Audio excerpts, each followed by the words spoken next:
abubuwa guda uku wanda duk mutumin da yake so ya sami nasara a kasuwancinsu dole sai ya tasiranta da wannan abubuwa da guda uku.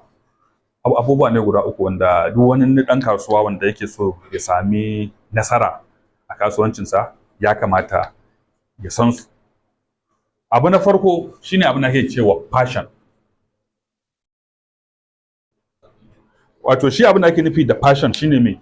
Shine a ce mutum na da wato na son a ce mutum na son abin da yake yi. Indai mutum na so ya samu nasara a kasuwancinsa to dole ne sai yana son wannan kasuwancin a wanda yake yi. Akwai mutane wanda za su zo su fara yin kasuwanci amma kuma ba sa son wannan kasuwancin, su burin su kawai a ce kawai sun samu kuɗi kawai daga baya in ya so sai su je su yi abin da suke so su yi. To amma idan mutum na so ya samu nasara a kasuwanci dole ne sai mutum wato yana da passion, yana da son a wannan kasuwancin wanda yake yi. Dole ne sai mutum na son wannan kasuwancin, saboda haka in mutum na son wannan kasuwancin shine mutum zai rinka yin aiki amma ya ji kamar ba aiki yake yi ba saboda yana son abin da yake yi sauransu. Lokaci ma lokacin tashi zai yi amma saboda mutum na jin daɗin abin da yake yi din zai ji bari ma ya ƙara jimawa a shago sauransu saboda mutum na jin daɗin abin da yake yi da sauransu. Amma idan ya zama da cewa mutum baya jin daɗin abin da yake yi ko abin da yake saidawa ko irin kasuwancin da yake yi to wannan zai wahala mutum ya sami nasara a kasuwancinsa. Wannan shine abu na farko. So saboda haka wannan abu ne wanda yake da muhimmanci. Dole ne mutum ya zamanto cewa yana son abin da yake yi. Zamanto cewa ba wai tilas aka yi maka ba. Dama can kana son abin sauransu. Wannan shi zai sanya mutum ya rinka aiki kuma ya ji kamar ba aiki yake ba. Amma in baka son abin da kake yi to da dan wani damuwa kaɗan ya faru sai ga mutum ya girgiza da sauransu. So saboda mafi yawanci wasu abinda yake faruwa shine sai ka ji mutum ya ce bari dai in je in kai wannan kasuwancin saboda da naga ana samun kuɗi, in na samu kuɗin sai in je na yi kuma kasuwancin da nake ra'ayi da nake so da sauransu. Wannan ba abu bane mai kyau. Wanda tun farko mutum ya zaɓi abin da yake so, ya san cewa wannan abin dama ina son shi, so sai ka je ka yi kasuwanci akan shi sauransu. Sai abu na biyu shine specialized knowledge.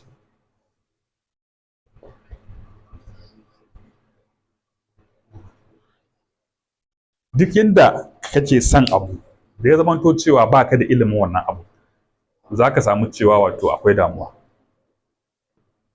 Shi ilimi shine jagora a komai da komai. Shi ya sanya dole ne mu zo mu rinka yin wannan abun saboda mutum ya ƙara wayewa ya san abin da yake yi. Shi ilimi wato a komai mutum yake yi shi ilimi ya bambanta. Allah ma ya faɗa a Qur'ani qul hal yastawi allazina ya'lamuna wal ladzina la ya'lamun. Da wanda ya sani da wanda bai sani ba za su taɓa zama ba ko ina ne. Saboda haka shi ma kasuwanci ilimi ne. Kamar yadda likita zai je makaranta ya yi shekara 7 ko 8 yana karantar wannan aikin likitancin, ko injiniya zai je makaranta ya yi shekara 5 yana koyon ilimin injiniyancin shi. Shi ma kasuwanci wani ilimi ne. To amma kuma shi ilimin kasuwanci bayan an koya maka shi a aji to dole ne sai ka kuma je ka yi shi a zahiri tukunna za ka fahimci abin da kake yi.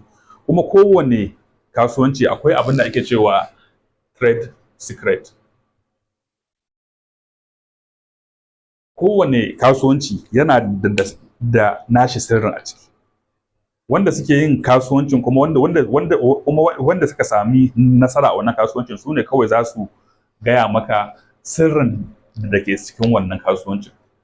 To wanda suka san wannan yawanci su ne suke samun nasara a kasuwancinsu, wanda suke da specialized knowledge akan wannan kasuwancin da suke yi.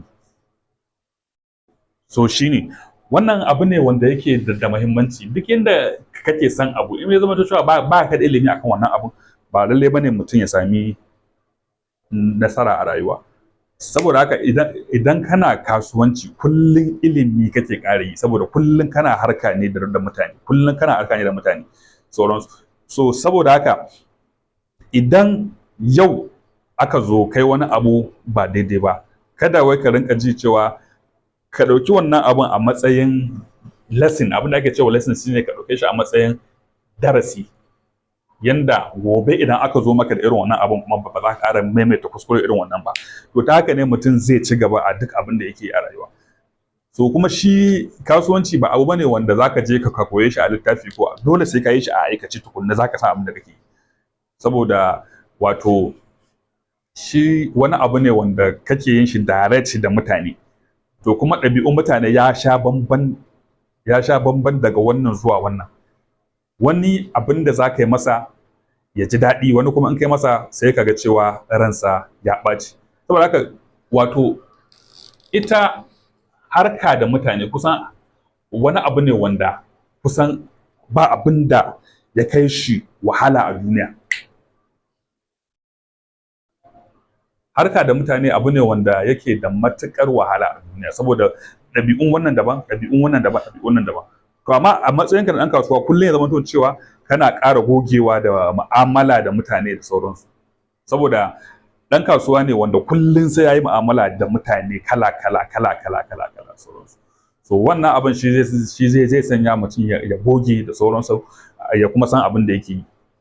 So wannan kenan. Sai kuma abu na uku shine abin da ake cewa competitive advantage.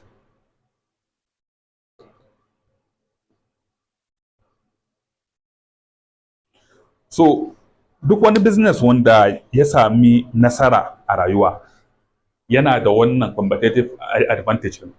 Shine me? Shi wannan abin da yake nufi shine menene babban matsalar da mutane suke fuskanta a wannan irin kasuwancin. To a ce wannan kasuwancin ya zo ya magance wannan matsalar. Wannan kasuwancin a ce ya zo ya magance wannan matsalar. To wannan shine competitive advantage ɗinka. Wani abu ne wanda kake yin shi, wanda business irin naka ba sa yin irin wannan abu. Saboda haka a kasuwancin mu ma dole ya kamata mu zauna mu gano menene competitive advantage mu. Me ya sanya mutane za su zo wurin mu ba wurin wancan ba? Me ya sanya mutane za su zo shagon ka siyayya ba wancan shagon ba? Dole in kana kasuwanci sai kana tambayar kanka irin wannan abubuwan. Ka gano abin da ya sanya mutane za su zo wurinka ba wurin wancan ba. So ta haka ne kawai kasuwancinka zai ci gaba, zai kuma bunƙasa. Misali yanzu akwai wani kamfani na pizza. Ƙasar pizza? So, wanda ake ce masa Domino's. Shi wannan kamfanin a America yake. Shi wannan kamfanin wato ya kasance shine kamfani wanda ya fi kowanne kamfani samun nasara, wato a irin kamfaninsa wanda suke yin pizza. Ba shi bane wanda ya fara yin pizza, amma saboda yana da competitive advantage. Menene competitive advantage na wannan kamfanin? Ita pizza mafi yawanci a can ƙasar America wanda suke odata shine mutane wanda suke aiki. Sun je aiki sun gaji, so in sun dawo gida ba sa son su yi girki sai su yi oda. Wani lokaci kafin odan nasu ya zo sai a ɗauki awa ɗaya awa biyu kafin odar ya zo. To sai zama cewa kuma lokacin da odan zai zo wannan pizzan ko dai ba zafi ko ta langwabe ko ta yi wani abu da sauransu. To sai wannan kamfanin sai ya zo, shi wannan kamfanin da ya zo sai yake cewa to idan kai oda na pizza zai kawo maka shi a ƙasa da minti 30. Idan kuma bai kawo maka shi ba a minti 30 to wannan pizzan da ya kawo maka ya zama free. So wannan shine competitive advantage nashi. to ta haka ne ya rinka samun oda, mutane suka rinka siyan kayayyakinsa, kuma ya zama cewa kuma yana cika alkawari. In kai oda din za a kawo maka shi ƙasa da 30 minutes, kuma ya zama cewa kuma da zafinta da sauransu. To kaga wannan shine competitive advantage na wannan kamfani. Saboda me? Saboda ba shine kamfani wanda ya fara yin wannan, kuma in kamfani ya ce zai koyi wannan abu ne wanda zai masa wahala sosai da sosai. Shi yasa ake so kuma ka samu competitive advantage ɗinka wanda ba kowane, wanda in mutum ya ce zai kwaikwaya ba zai iya kwaikwaya ba a cikin sauri. An fahimta? So wannan shine abinda zai sanya mutum ya sami nasara a kasuwanci. Na farko shine passion, mutum ya zama cewa yana son abin da yake yi. Mutum yana son abin da yake yi da sauransu. Na biyu shine specialized knowledge, shine wato ilimin abin, san cewa ka san ilimin abin, ka san yanda abubuwa suke da sauransu. Sai wannan competitive advantage ɗin nan shine. So ina gani za mu tsaya a yau, insha Allah gobe ko kuma dai wani satin